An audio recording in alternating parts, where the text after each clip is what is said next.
So remember we talked earlier about this movie that I'm currently watching, whereby somebody took a life insurance policy and we were not quite sure what that meant. Yeah. And then we talk about insurance and assurance and all of these things. So we're getting into that conversation this morning, where we're going to then be able to look into some of the intricacies of what that I guess insurance actually does look like. Joining us in the hot seat today is Rahab Wangaruro. She's a business development manager, retail life, Britam Life Assurance, and she's going to be able to walk through us on a certain number of things, the whole life conversation, protection, wealth, and legacy. Hello, good morning. Good morning. How are you doing, Rahab? I'm keeping well, thank you. Fantastic. You know, we often assume that people who sell life insurance are never sick. You're always well. Everything, you must be in top spirits. Yes, that's true. But thank you for being here this morning, because we have a number of things to understand. Yeah. But first of all, as we normally do, we go to the African country, a different African country every week. And we come back with their proverbs. And so then we give you work to do, in addition to what you've come to do, to then interpret those proverbs for us. So Dennis will tell you where we are. Yes. And we'd love to hear from you. Today we're in Equatorial Guinea. It's a beautiful country. They are the only African country that speaks Spanish. But aside from that, they also speak Portuguese and French. What that has done to the people of that country is that in diplomatic circles, because they speak different languages, they are highly revered. But they also produce oil, right? But they do not produce it. So with all this conversation going on in geopolitics, perhaps they will start looking insular and process that. But they have a president who's been in power for 47 years. You know, I like that look. But let's go to the proverb that you get from them. The moon does not fight the darkness. It simply shines. How would you interpret it? wow, that's a great one. The moon does not fight the darkness. I think it's about being yourself all the time, regardless of the circumstances. That's the way I would interpret it. Wherever you are, shine, own your space, and just go out and be yourself, shine. So the moon doesn't mind the darkness. Whether no one is seeing it or not seeing it, it's still shining. I'm not trying to be you. I'm just me, and I'm good at it. Well said. Well said. Indeed. Yeah. Well, so let's look at this whole life conversation as we get into it this morning. A lot of us have conversations around, okay, this is what I'm going to do. I'm going to start this business. I'm going to assure that I can retire by the time I'm 50. I want to make sure that, you know, even 40. By the time I'm 40, I want to be able to to have retired.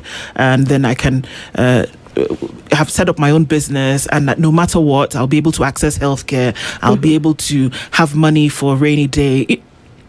But they never get around to it. We wait until maybe there's a shocker, whether it's in the economy or whether it's in our lives, and then we say, oh my God, this thing could actually happen tomorrow. And then that's what spurs us on to then be able to make that change. Why do you imagine that that's the case?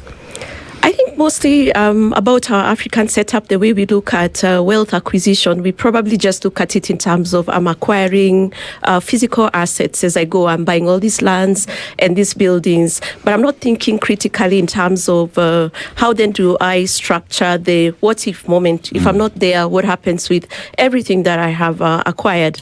And we find that most times, most people are not thinking through, I need then to have a life insurance policy that then takes care of the liquidity needs of my family in case you're not there. You will agree with me, it becomes very hard to liquidate a physical asset like land when there is need for a medical and there is something, a major life-changing event. So it's, I think, the way we've been brought up in the African context. But I want to believe that we are starting to, evolve in terms of the way we are thinking about wealth creation, and specifically how then do we transfer and secure this wealth in the long run. Yeah, I mean, nowadays when you have discussions just with your calls, with your boys, it's I'm looking at the future. Biashara iko fiti, I bought a land somewhere here, I got into this business, it's giving me some money, but that's all I care about. I have money in my account, but we don't think about the future. What next with this money that I have in my account? Where do I take it? Because it's a conversation that we have not been cultured to talk about. So how then do we switch the populace into asking the what next question? Okay. Yeah. I think that's a great question. And like I have said, it will involve a lot of mind shift in terms of the way we look at the what's next moment.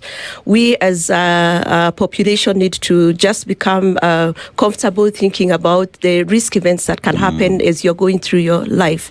It's great to have the great money, the great investments, the good assets, but we also know that one critical illness can land you into complete desolate situation whereby you're really now looking for, what do I do? How do I liquidate this? How does my business continue when I'm not there, when I'm not physically present, or when that lifestyle disease has come and changed the lifestyle that I have in terms of, number one, even ability to run my business. What next? Is there a policy, or is there somebody who can then take on that risk in terms of, in case of a critical illness, please come and give me a lump sum that can continue to give me some semblance of the same lifestyle I had before.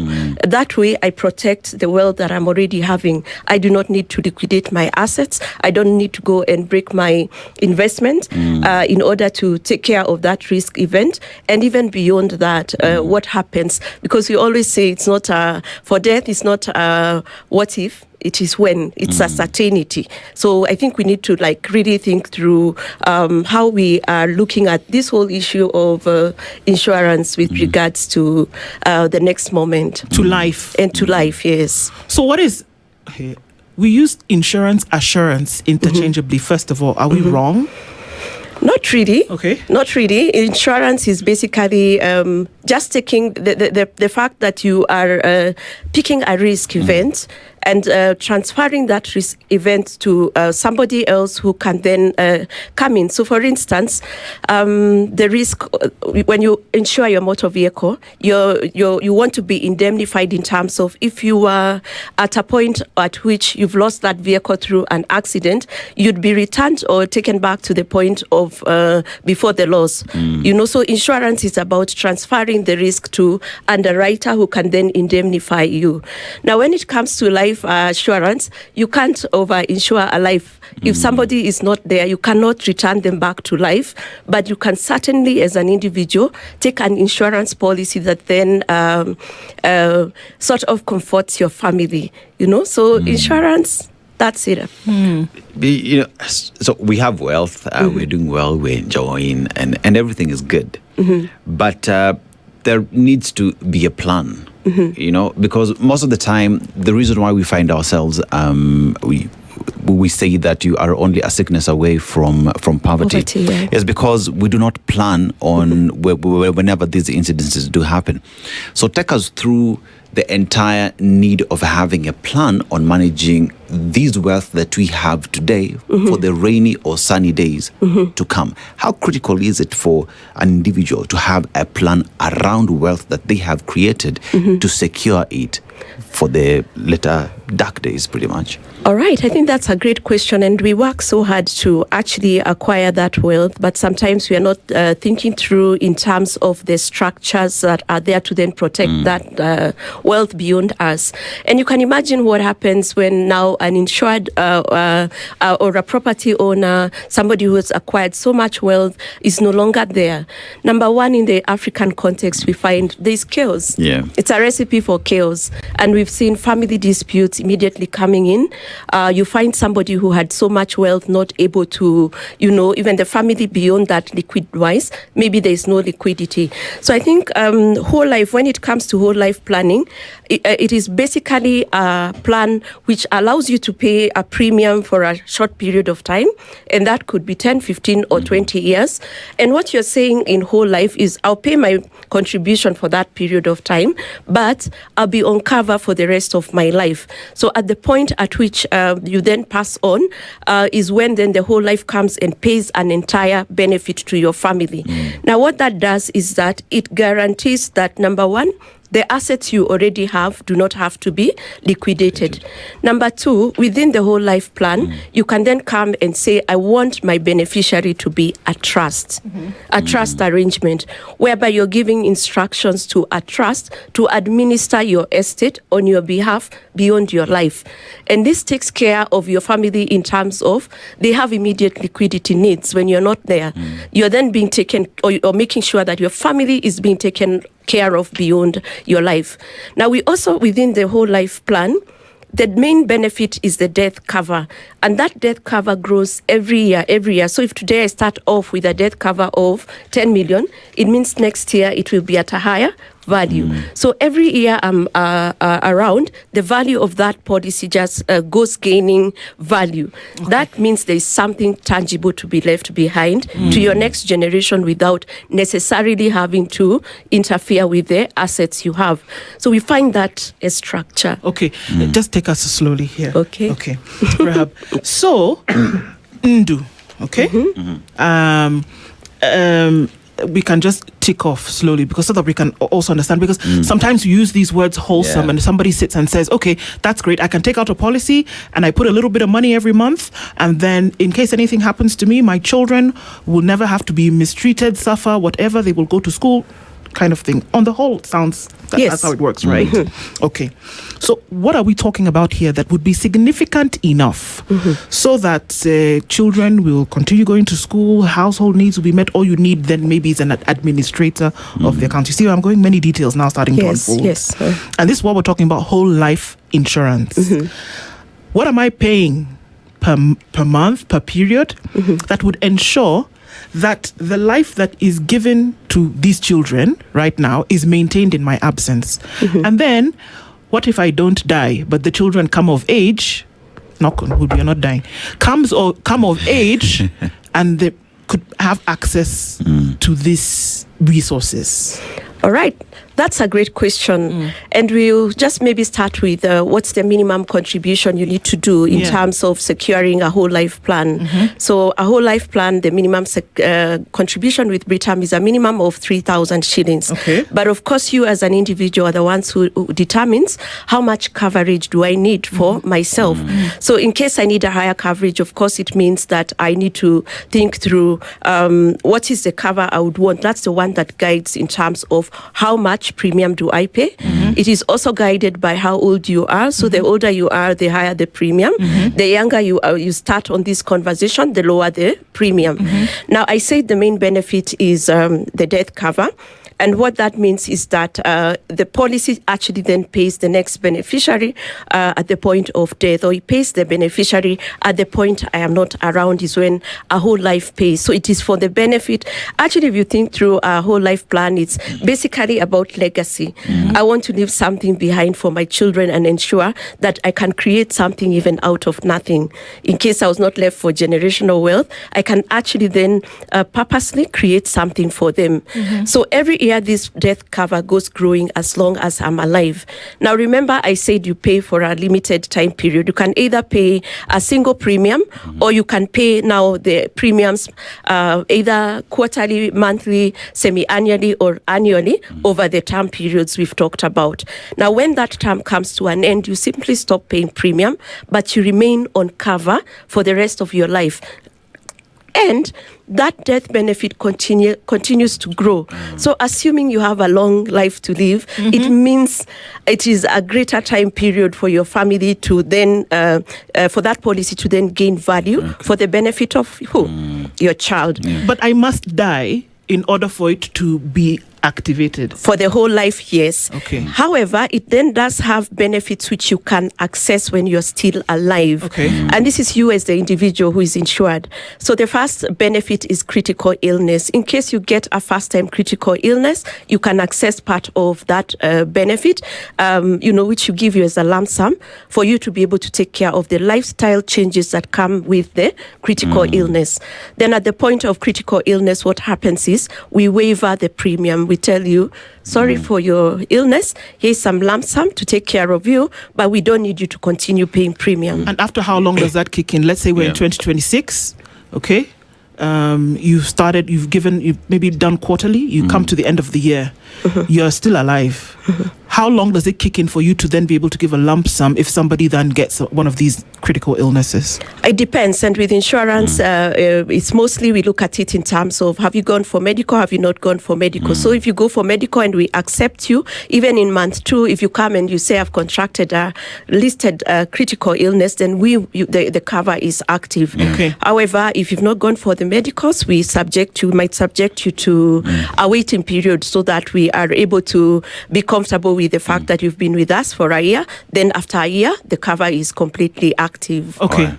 What if you outlive? I mean, look, you started this conversation talking about us as Africans. We don't really like to talk about death, but you also said it's the one sure thing about life is death. Yeah.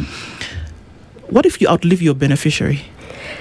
If you outlive your beneficiary, what happens is we allow you to always endorse. You can come and do an endorsement that's a change of beneficiary. You can say, I want these benefits if I'm not longer there.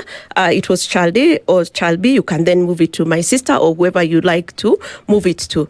Alternatively, remember I said you can also have a trust arrangement whereby now you give instructions to the trust in terms of if you're not there, how should the benefits be administered. And a trust arrangement is good, especially when there are young children involved, because we see death. We don't know when we will die. It is the Almighty who decides, isn't it? Yeah. So somebody, and we've had situations whereby both parents have died and they've left young children, and then now the children have to go to, relatives. How do you make sure that your children, if you're not there, whatever you intended for them goes on? So you can have a trust arrangement where you give them instructions in terms of how does the trust administer your benefits on behalf of your children. Yeah.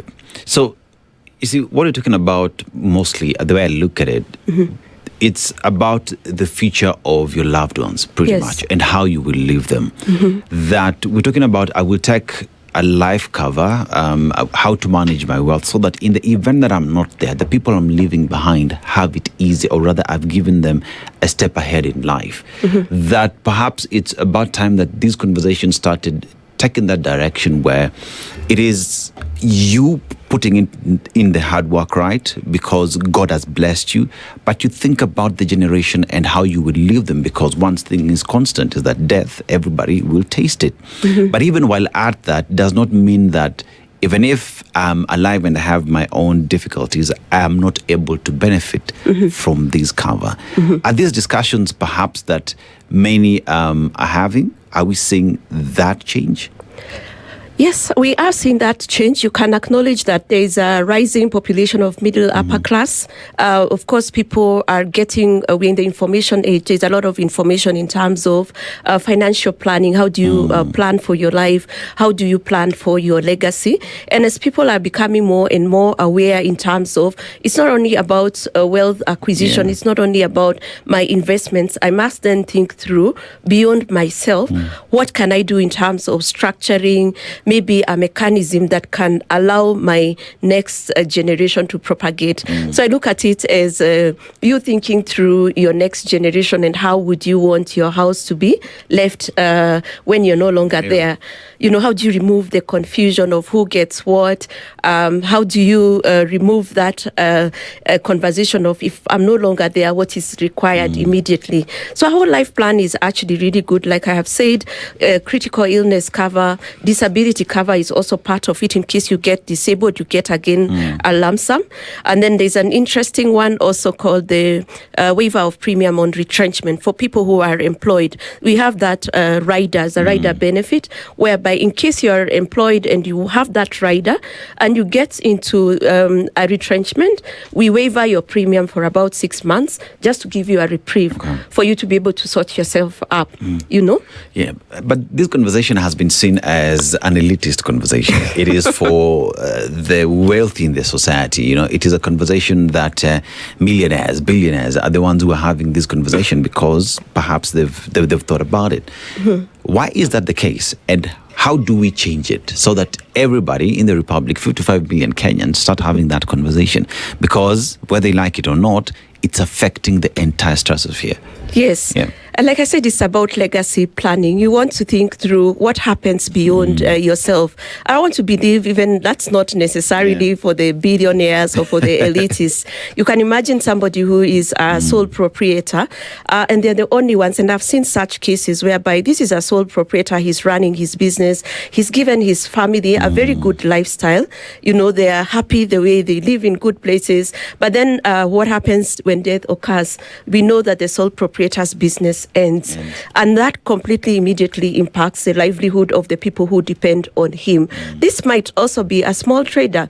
You know, it could be somebody in Juakali who is being relied on. So I don't believe that the conversation of legacy is just for the elitist person. It is a conversation for all of us because we've already agreed it is not if, but when. What's the difference between this and general life insurance?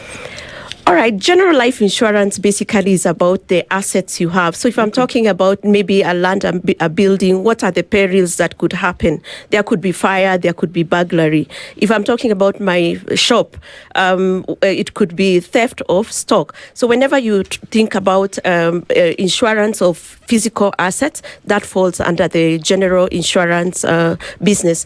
But I think there's a question you asked, and I probably didn't take it. I can take it now.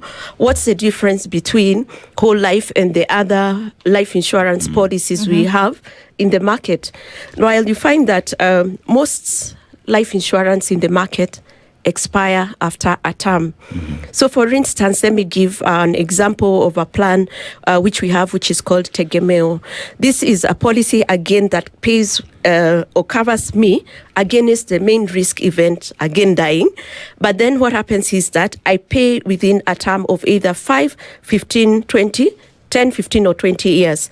Now, as I'm paying premium, I'm on cover. Once the 10-year term, for instance, if I've picked a 10-year term, once the 10-year term expires and I'm still alive, there's no benefit payable. So that policy benefit expires. But a whole life, remember, we said you pay for the term. Wait. Go back a few steps. I've given you money Yes. for 10 years. Yes. Then I don't die. Yes. Do I get my money back? You don't get your money back. Never. And you can equate it to your motor vehicle. You are on cover. You're covering your motor vehicle every year for comprehensive. If you don't get an accident, no one pays you some money. But if you get into the accident, that's where the difference is. But my motor vehicle does not breathe. It doesn't have children. It is not eating and seeing the doctor. It only depends on Strait of Hormuz. Yes. Yes, but your life, your motor vehicle depends on you. You even owning that motor vehicle depends on you being alive. You know, so ability. the only assurance of me benefiting from this thing is if I die.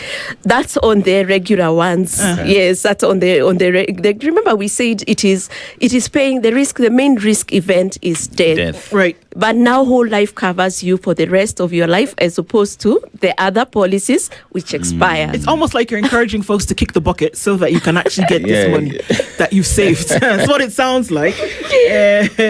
But and in the event that doesn't happen, how then do you balance the apparent unfairness of that? Because so it's like, I've got this money, it's clicking on 20 million shillings, but God, are you gonna take me so that somebody can benefit from this money?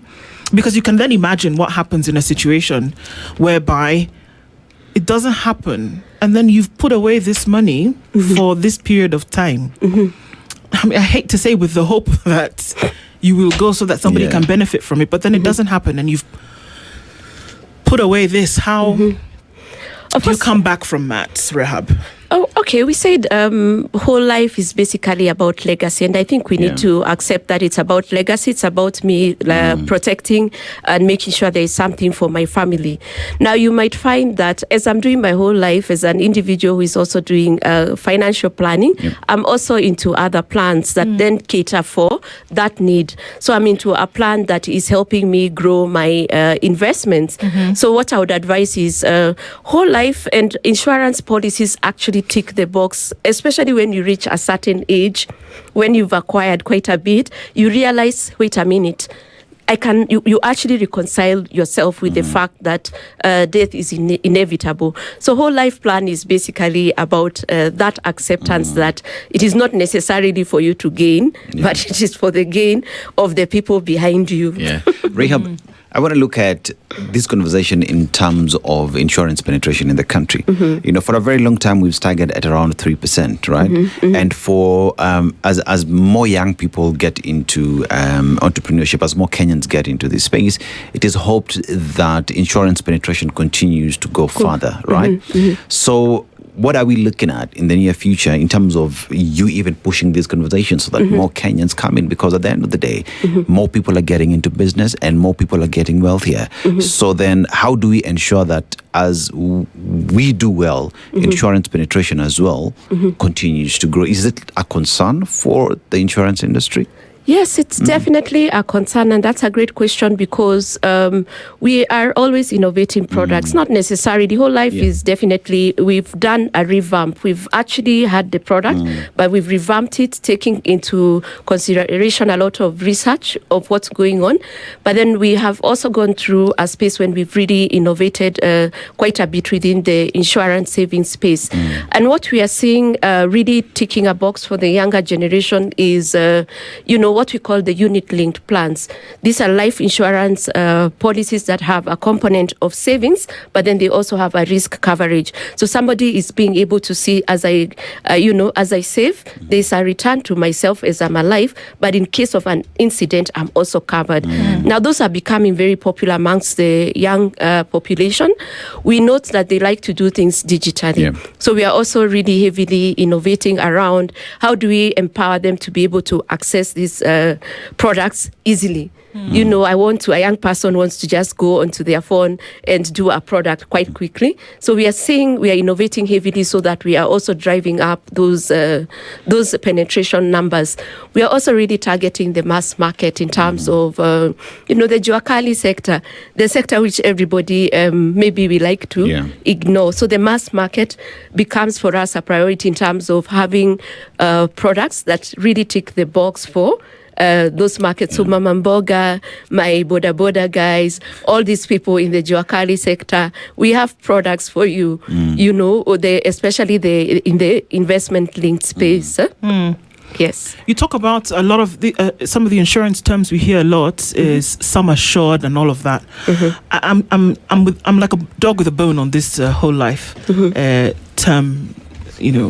I won't want to say term limits, but what can be assured in the whole life insurance? What can be assured that that I'm putting this away and no matter what happens, I'm going to get something. My beneficiaries will get something or I will get something from it. What is assured? Assured is the coverage that you come into, what you're calling the sum assured. I know we should break down the jargon so that everybody is able to understand and we are able to then simplify insurance term. So that coverage is what we call the sum assured, meaning if I'm coming into a plan, where am I starting at? And I give an example of you're coming into a plan and you say, I'll be giving you X premium for a coverage, say, of 20 million. So I start off with 20 million. And I'm told you have to pay premium of, let's say, 10,000. Every month I'm paying my 10,000 diligently. At the end of the year, my 20 million grows by a percentage. So that growth is a guaranteed growth that is entrenched even on the policy document in terms of this is what we are guaranteeing. In case you're not there, every year that you're alive, your policy just continually grows. And I think that's what becomes then very important about our whole life because it helps you accumulate over your life for the benefit of your beneficiary, isn't it? So that's guaranteed, and then you're guaranteed that you're on cover for the rest of your life. If you live to be 120 Methuselah, then we are always on cover. She just dropped Methuselah, but she one great thing about having such conversation is that it opens us up to what there is in the market. Yes. What there is for us to jump on. But I want to look at many are looking at these conversations in the light of we don't have the information, Rahab. But Britam is here saying that we are here to sort you guys out. We are here to give you an alternative, or rather give you something new in the market that will not only just cover you today, but it will cover you after the fact that you are out there. But we also live in a society where stereotypes, people don't want to talk about death. You know, we live in that society where you start talking about death and, hey, wewe uko na shida, umerogwa, you know. So make it easy. How are we making it easy for people to start having these difficult conversations? Because if many feel like they do not want to talk about it, they would not knock at doors. So how are we breaking it easy, make it feel sweet for the people? All right. Well, the Insurance Regulatory Authority, if I give them, some marks, I can see they've become very active in terms of even generally spreading the information about the different types of policies that are available in the insurance industry. But I'm also seeing different underwriters, obviously, then having campaigns at the company level in terms of the products they have on the different social media forums. We do have quite a bit of that. And then, within Britam, we have a wide network of financial advisors who are our key people on the ground. These are the agents who then come to you and they are, trying to educate you about insurance. But I do note that sometimes people have different views, and we note that sometimes they go to different places, they are chased away. Maybe mine is just to implore the general population, give these people an audience. When they come knocking to you, this is somebody who can actually help you, prepare for the next life. They can actually help you do a plan that benefits you for the rest of your life and also benefits the next population. But I do agree that, yes, we still do have a lot of work to do as underwriters, insurance underwriters, to just educate the population in terms of what is insurance, demystifying it. Why do you need the insurance? How does it work? Why is it important for you to then pass a risk, to somebody else by paying a small amount of premium? And once we are okay with that as Kenyans, I want to believe we'll start seeing the uptake. Why Britam? Because you see, in an industry where you play at, there is you who's sitting there and saying, we're here to give the best. But Mwananchi, let me now be the devil's advocate. Many are saying that when it comes to honoring now paying premiums, it's always a push and pull. So what makes Britam stand out? That when I'm here and in the event that I'm gone, I trust that the risk I've given out to you will be handled when I'm not there. I would not be coming back as an ancestor or a ghost, to speak to you, to deliver. I think number one, I'll talk about our how long have we been in this industry at this game. We are a company that is publicly listed in the stock exchange. We are 61 years of age at the moment and still growing strong. We're in 7 African countries. So you can imagine this is not a company whereby we are starting off and saying tomorrow we are not there. We are growing and we are into the diversified financial services space. So we are not only doing insurance, we do several other businesses. We are into helping you invest. We are into general and health insurance. We also have the micro insurance business that really then helps you the micro level of the economy in terms of access to insurance. So when you think about the structure of the company, the ownership of the company, we are looking at a company that has been here and is driven by a great purpose of safeguarding dreams and aspirations. That's what we are here as a purpose. And then I think we have a good record when it comes to our claims payment record. When a claim is straightforward, is not fraudulent, we will definitely then honor that. And we've been doing that for a period of 61 years in 7 countries and growing. So who comes to take on insurance? Because again, just kind of piggybacking on that question that Dennis had asked earlier, is that it seems as though it may be a preserve for a certain social class. But who's coming? You mentioned, a whole spectrum of possible people. But again, in the minds of people must be deconstructed that it's something that you want to get into. So who comes and who should come? I would say it's anyone and everyone, because remember I said we are also into micro insurance, and we've come up also with good unit-linked products, and these are products whereby they're insurance savings plan. So it's an insurance plan, but it has a savings component in that as you are paying your premium, you can then build value over time that you can then come and access and be given as a maturity. So we have different classes of products, and these different classes of products allows us to then touch and get even the micro level of the economy. You'll be surprised the other day, and I can give this as a story because it's a real story. Yeah. My border guy came to deliver a package to my house. And then I started him, by the way, I have some very good products for you. And we spoke about it, and he got interested, and he told me, I have some money somewhere. It's not much. It's 40,000, but we can start from there. And guess what? We started off with a premium of 2,000 shillings every month. But because the unit-linked plans are open, you can save as much as possible. I'm seeing him depositing. Remember, they are touching money on the go. So we have products that then also address the needs of the people who are earning money every day. Now, when it comes to the whole life and proper life insurance conversation, you might find it is now another profile of client who then understands proper financial planning. So it might speak to a different level of clientele as opposed to the other product, which I'm saying is speaking to the needs of the border guy or the mama mboga. So our products are very diverse, if you ask me.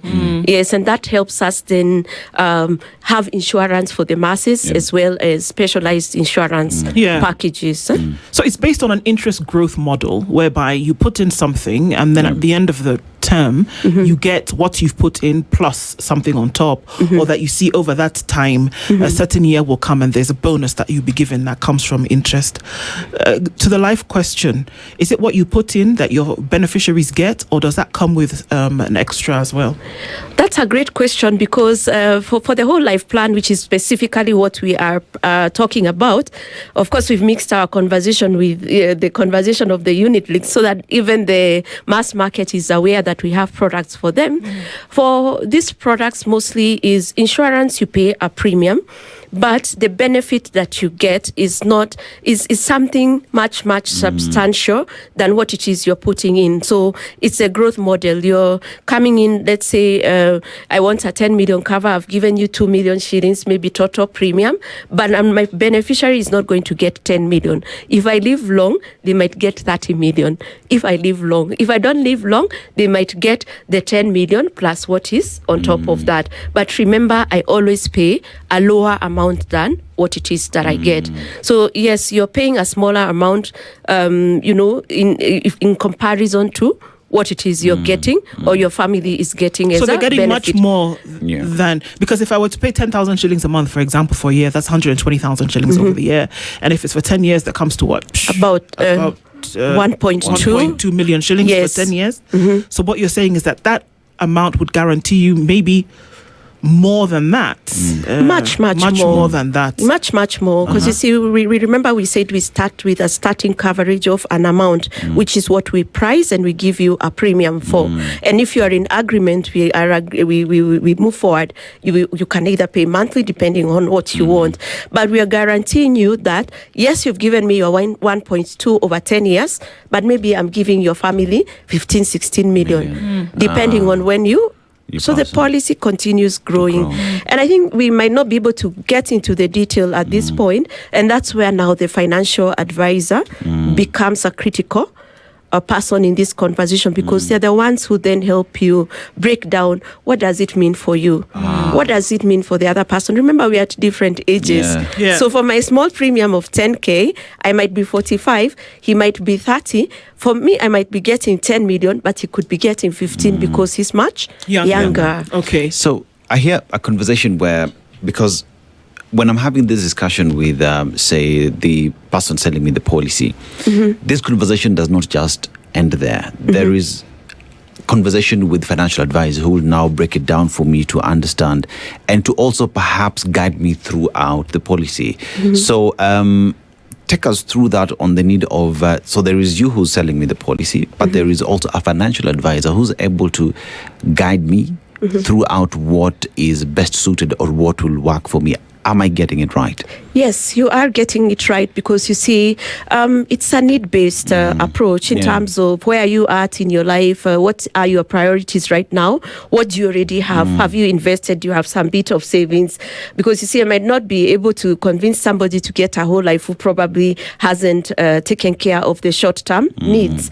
So a whole life conversation is actually about a longer term view. I'm having a long term view in terms of how do I prepare and ensure prosperity of the generation next or after me. So then a financial advisor comes and sits down with you, and the approach they should use or they use is need based. We are having a conversation of, so tell me about yourself, tell me about your family, where are you at, as we try to then discern what is important to you in terms of at this moment, isn't it? So if like I said, we find a certain profile of clients being very interested in that longer term conversation. Okay.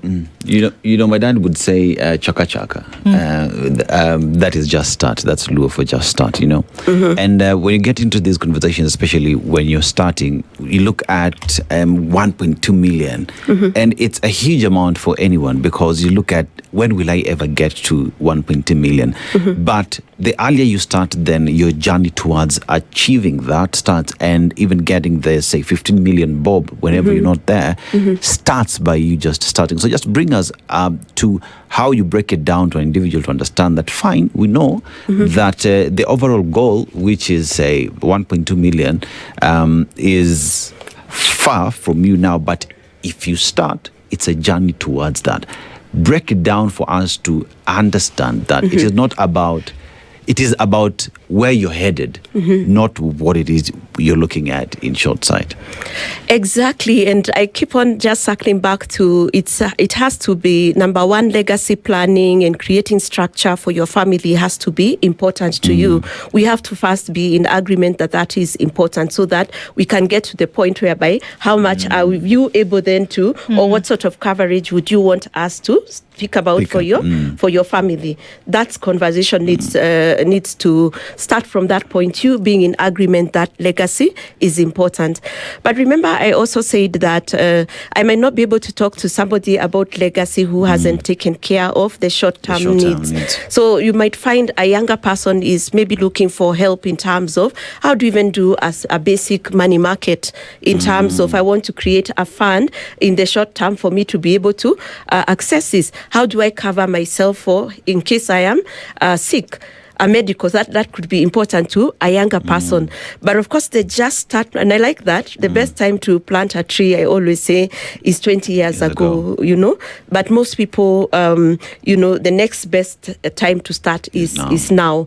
So I think just having that conversation of what do you need right now helps you get to the point of where we can just say, let's progress. Yes, so creating structure and legacy in your family has to be an important need for you when it comes to life insurance. In terms of how that money is grown, that would then contribute to maybe you getting more than what you put in. How does that happen? How does that work in the back end? Cost insurance is a game of large numbers. So as we are here signing up our clients, we are then forming a big pool of clients. The risk events might not happen. You know, the wider the number or the pool of clients you have, the risks become manageable. So we are able to then collect the premiums and then invest. So we are not just picking the money and not investing. We are picking the money and putting it in viable investments that then help us compound the growth of this fund. So as you're bringing in your premium, our work is to make sure that that same premium is generating extra, so that when the demand to pay the families come, we are ready for that eventuality. So we just don't pick, we pick and we grow. We have, of course, our Britam asset managers, whose principal role is to also help us within Britam to invest and grow your investments, isn't it? So we grow your money as it comes in.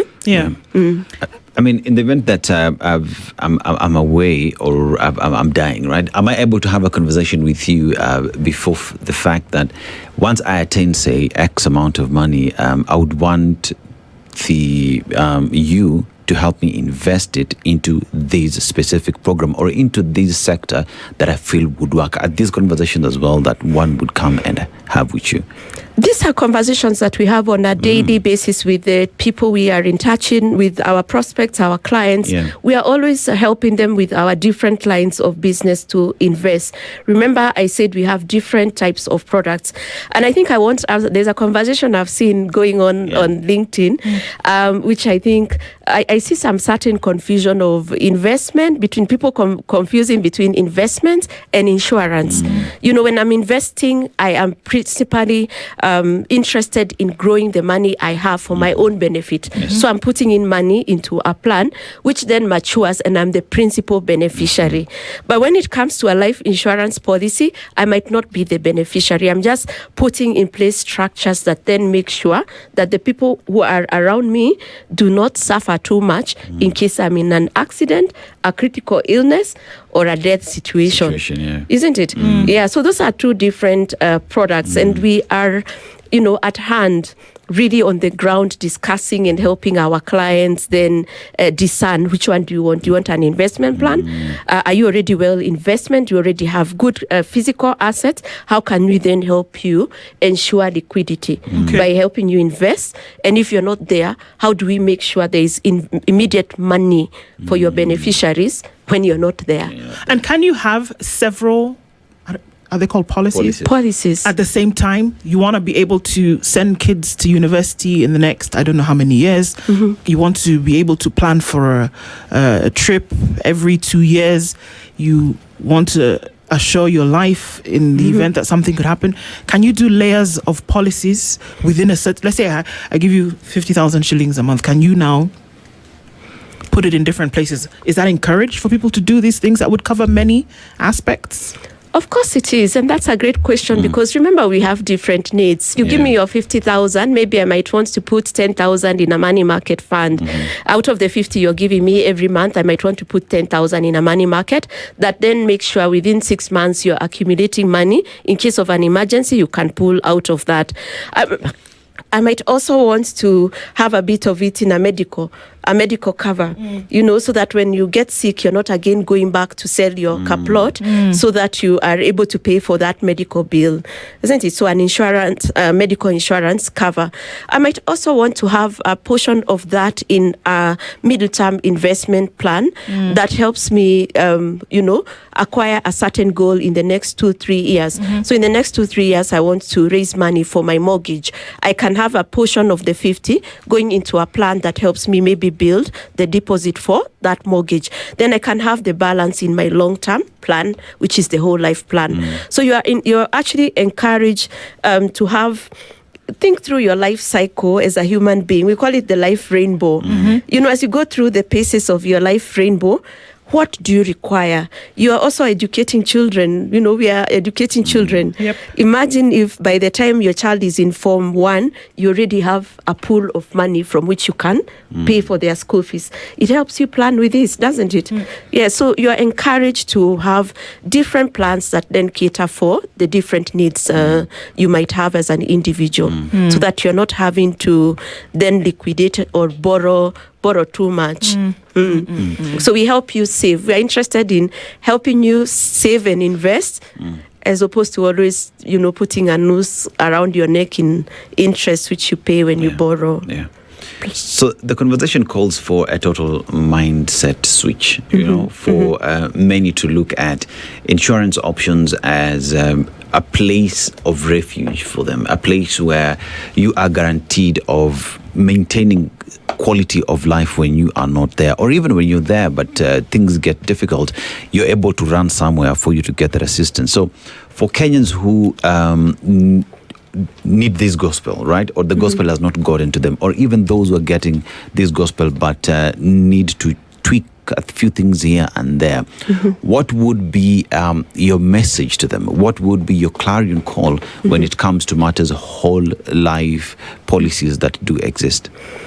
All right. I think it's basically thinking through what are your financial requirements at the different stages of your life as an individual. You know, the younger population, we also acknowledge need help in terms of being very prepared for the next stages. So as you're going through your life, I think the clarion call is think through. Right now, I am 40, for instance, 47. How am I thinking through the next phase, which is retirement? How have I planned for my retirement plan? You are 25, you're working. How then do you then make sure that by the time you're 30, you have something whereby when you're starting your family, you can already have a pool of money invested? By the time you're retiring, you're thinking, have I really then invested well enough to live comfortably? You know, so sometimes I like to tell people, just close your eyes and think about your 70-year-old self, because my Kikuyu, from where I come from, we say, if I directly translate it, your old age eats out of your youth. And that's true. It's critical. The decisions you make right now impact on what it is and the kind of life that you'll have in the future.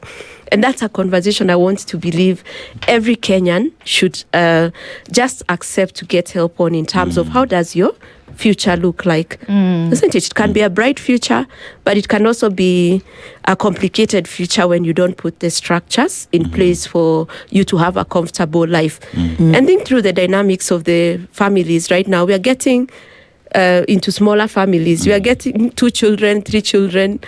You know, these are not the times when you had a big family and very many people can come in to help you. Now you're just having 2 children. So if you don't plan very well, it can be detrimental later.